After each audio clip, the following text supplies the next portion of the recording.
if you want to know what WA actually tastes like, we found a place where the flavours of nature just leap off the plate and jump out of the glass.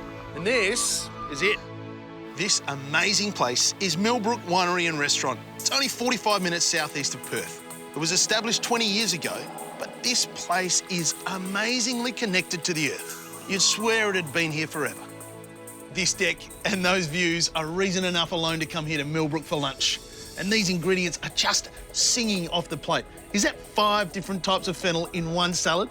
I'm going to show you why everything at Millbrook is tasting so fantastic. Head chef Guy Jeffries doesn't just cook up a storm, he's also the head gardener. Guy, thanks so much for having us in your garden. I am dying to know where that fennel came from. Yeah, well, we're standing right amongst it. So we've got the Florence fennel that we've been growing here for the last 5 years. Yeah, sure. And it's not just the fennel, we grow probably 100 different varieties over the year in all the different seasons. That term heirloom seems to feature quite a bit on the menu. What do you mean by heirloom? The best way to look at it, I suppose, is like your grandma's brooch. You know, it's something that's been handed down through the generations, and it's the seeds that have been handed down. And we save all our seed here and grow it every year, and each year it just gets better and better, just like grandma's brooch is going to get more valuable. So how do you keep all these veggies consistent? Is it a slightly kind of organically evolving menu and you let nature to kind of tell you what to do? Yeah, nature is the boss, there's no doubt about it. Just go with the flow and enjoy what's in season, and that's the best part. It keeps the job nice and interesting. You know, we're eating fennel today. 5 months' time, we're eating the tomatoes that we just planted yesterday. Hey, the term that springs to mind here at Millbrook is laissez-faire. Look, it's a posh French term that simply means letting nature do its thing. And this philosophy runs through to Millbrook's wines as well. Well, Damien, thanks for having us, mate.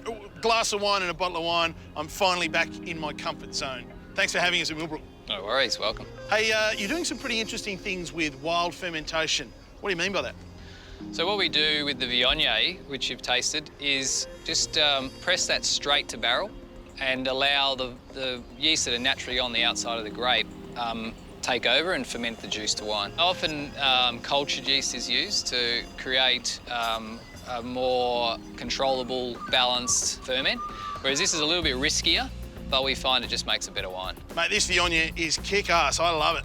You're doing some pretty interesting things with your Shiraz Viognier blend as well, aren't you? Yep, so we're lucky enough that here the Shiraz and the Viognier ripen on the same day, and we're co-fermenting, so about 3 or 4% Viognier in the Shiraz helps you know, stabilise that colour, lift aromatics, and just makes for a better wine at the end of the day. Mate, Millbrook really is about letting the site dictate what you do. Why Shiraz and Viognier?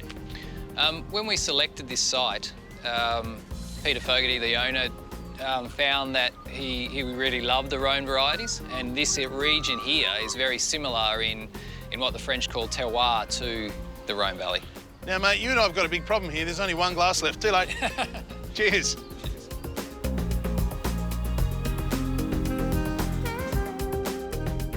If you had to distill down the essence of WA, I'm sure it would just taste like Millbrook. They're open for lunch and tastings Wednesday to Sunday. Come on down, I love it.